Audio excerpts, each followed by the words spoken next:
बहुत सारे लोग हैं जिन्हें बैंक से एफडी से इंटरेस्ट मिलता है, किसी को सेविंग बैंक से इंटरेस्ट मिलता है, किसी ने अगर पोस्ट ऑफिस में कोई अकाउंट खोला हुआ है वहाँ से उन्हें कोई इंटरेस्ट इनकम होती है, या आपको कोई डिविडेंड मिलता हो।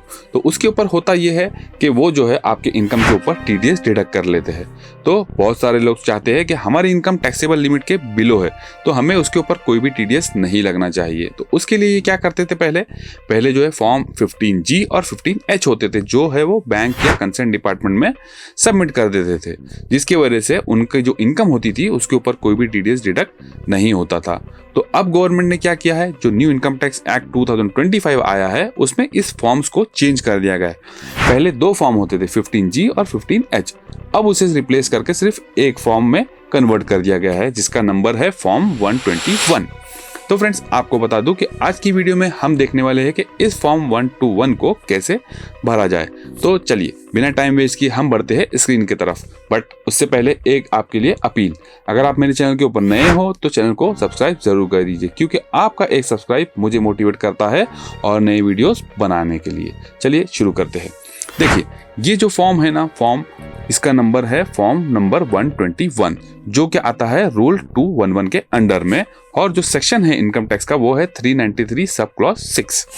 यहाँ पर देखिए पार्ट ए में जो है ना आपको भरना होगा आपकी सारी डिटेल्स, और पार्ट बी रहेगी वो रहेगी कंसर्न डिपार्टमेंट के लिए, जो आपको नहीं भरनी है। देखिए, सबसे पहले आपको पार्ट ए के अंदर जो है भरना है नेम, आपको यहाँ पर आपका नाम भरना है, नेम ऑफ द डिक्लेरेंट। नेक्स्ट उसके बाद आपको भरना है एड्रेस, आपको आपका पूरा का पूरा जो एड्रेस है वो फिल करना है। नेक्स्ट आपको भरना है परमानेंट अकाउंट नंबर, आपका पैन नंबर भरना है। नेक्स्ट उसके बाद आपका स्टेटस डालना है, मतलब आपका स्टेटस क्या है, आप इंडिविजुअल हो, एचयूएफ हो, कर्ता हो, या आप पार्टनर वगैरह हो, जो भी हो वो आपको यहाँ पर भरना होगा। इसके बाद जो है आपको आपका रेसिडेंशियल स्टेटस डालना होगा। रेसिडेंशियल स्टेटस मतलब आप रेसिडेंट हो या आप नॉन रेसिडेंट हो, क्योंकि नॉन रेसिडेंट्स के लिए भी कुछ रूल्स होते हैं टीडीएस रिगार्डिंग, वो फॉलो करने होते हैं। उसके बाद जो है आपको नीचे एक और एक बताया गया है, if resident individual whether age is 60 years और more at any time during the tax year, यानी कि आपकी एज 60 प्लस से ज़्यादा अगर होगी तो आपको यस करना है, और अगर आपकी नहीं है, एज बिलो 60 ईयर हो, तो आपको नो करना है। उसके नीचे आपको आपकी ईमेल आईडी फिल करनी है। उसके नीचे आपको आपका कॉन्टैक्ट नंबर डालना है, मतलब आपका मोबाइल नंबर वगैरह जो भी होगा या आपका टेलीफोन नंबर होगा वो डालना है। उसके नीचे पॉइंट नंबर 8 में आपको डालना होगा टैक्स ईयर, मतलब आप किस टैक्स ईयर के लिए ये आपको जो है डिक्लेरेशन देना है। देखिए, ये जो डिक्लेरेशन देना होता है ना, ये साल के स्टार्ट में देना होता है। क्यों? क्योंकि देखिए साल के एंड में अगर आप दोगे तो तब तक जो है आपकी इनकम जनरेट होगी और वो टीडीएस भी कर लेगा। टीडीएस करने के बाद ये सबमिट करने का कोई तुक नहीं बनता है। तो ध्यान रहे, आपको ये जो फॉर्म है हर साल के अप्रैल मंथ में ही बैंक की आपके कंसर्न डिपार्टमेंट में सबमिट करना होगा। तो पॉइंट नंबर 8 में आपको टैक्स ईयर देना है कि आपको किस टैक्स ईयर के लिए ये फॉर्म आप सबमिट कर रहे हो। नेक्स्ट है point number 9, nature of income. अब आपको यहाँ पर डिक्लेयर करनी होगी कि आपको कौन सी इनकम के अगेंस्ट में आप ये फॉर्म सबमिट कर रहे हो। अगर आपने कोई एफडी किया है, उससे आपको कोई इंटरेस्ट मिलने वाला है, तो आपको लिखना होगा इंटरेस्ट ऑन एफडी। अगर आपको कोई डिविडेंड मिलने वाला है तो आपको लिखना होगा dividend income. Next point number 10, estimated income for which declaration is made, मतलब आपकी कितनी एस्टिमेटेड इनकम है जिसके लिए जो है आप ये फॉर्म सबमिट कर रहे हो, वो आपको डालना होगा। फॉर एग्जांपल, अगर आपकी जो इनकम है वो है 1 लाख रुपीस, तो आपको 1 लाख डालना होगा। नेक्स्ट पॉइंट नंबर 11 है details of form number 121 other than this form file during the tax year if any, यानी कि आपने इसके अलावा कोई दूसरे डिपार्टमेंट में अगर फॉर्म 121 सबमिट किया है, जैसा कि आपने एक बैंक में किया और एक पोस्ट ऑफिस के अंदर किया जहां पर आपका और दूसरा अकाउंट हो, तो उसकी डिटेल आपको यहां पर देनी होगी। नेक्स्ट है point number 11A, total number of form 121 file earlier, यानी कि आपने इसके अलावा और अगर कोई फॉर्म सबमिट किया होगा 121 तो वो कितने किए हैं वो डालना होगा।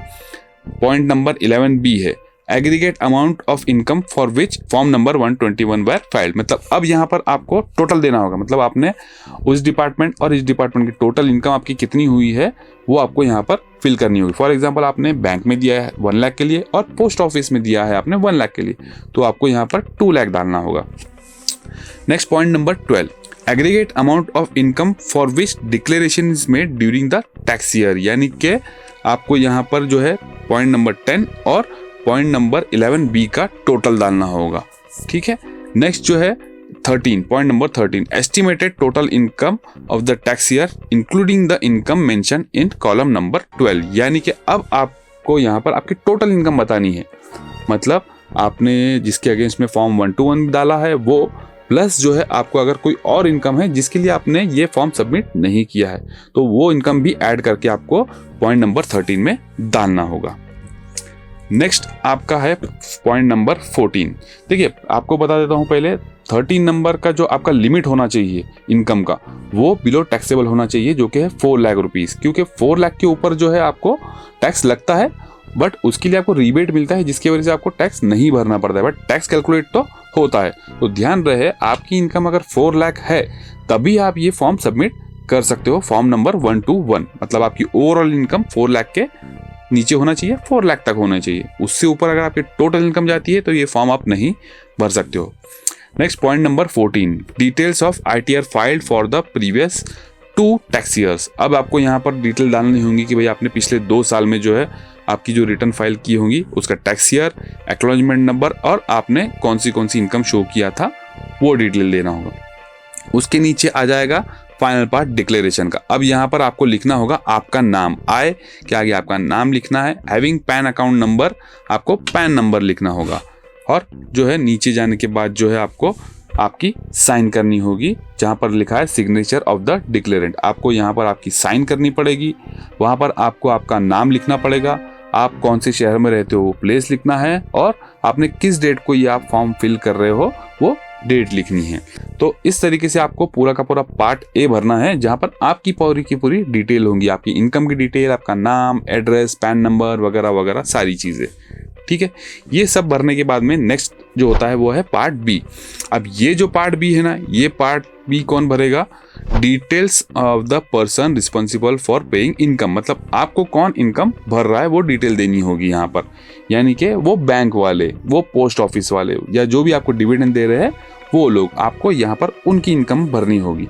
उनका नाम, एड्रेस, उनका टैन नंबर, उनका pan number, email ID, contact number, tax year वगैरह, ये आप नहीं भी भरोगे तो ये वो लोग भर लेंगे, आपको भरने की ज़रूरत नहीं होगी। तो आपको सिर्फ यहाँ इतना ध्यान रखना है कि आपको पार्ट ए जो है अच्छे से भरना है, पार्ट बी जो है आप जहाँ सबमिट करोगे वो लोग भरेंगे, और वो भरने के बाद में जो है वो नीचे जो है अपना नाम लिखेंगे, जो ऑथराइज पर्सन है उस डिपार्टमेंट का वो साइन करेगा, उस प्लेस लिखेगा, डेट लिखेगा, और ये समझिए अगर आपका ये पूरा का पूरा फॉर्म जो है इस तरीके से आप सबमिट कर सकते हो। आपको क्या करना है, आपको ये फॉर्म सबमिट करना है और साथ में एक OC ले लेना है उनसे कि भाई आपने ये फॉर्म जो है टाइमली ऑन टाइम सबमिट किया है। तो तब कल के ऐसा ना हो जाए कि वो बोले कि हमें तो कोई फॉर्म मिला ही नहीं है। तो ध्यान रहे कि OC बहुत इंपॉर्टेंट है इस केस में। तो फ्रेंड्स, ये था एक सिंपल सा फॉर्म जहां पर आपको आपकी इन्फॉर्मेशन भरनी होगी और बैंक या आपके जो रिस्पेक्टिव डिपार्टमेंट है वहां पर ले जाकर सबमिट करना होगा, और OC लेना ना भूलना। तो फ्रेंड्स, आपको अगर ये वीडियो में कोई भी और डाउट लगता हो तो कमेंट सेक्शन ओपन है, कमेंट सेक्शन में ज़रूर पूछिए आप कोई भी डिटेल्स के बारे में, मैं आपको सारी इन्फॉर्मेशन प्रोवाइड कर दूंगा। होप आपको ये वीडियो पसंद आई हो, और अगर पसंद आई हो तो मेरे चैनल को ज़रूर सब्सक्राइब करिए, क्योंकि आपका सब्सक्राइब मुझे मोटिवेट करता है और नई वीडियोस बनाने के लिए। चलिए मिलते हैं अगले वीडियो में, तब तक के लिए गुड बाय।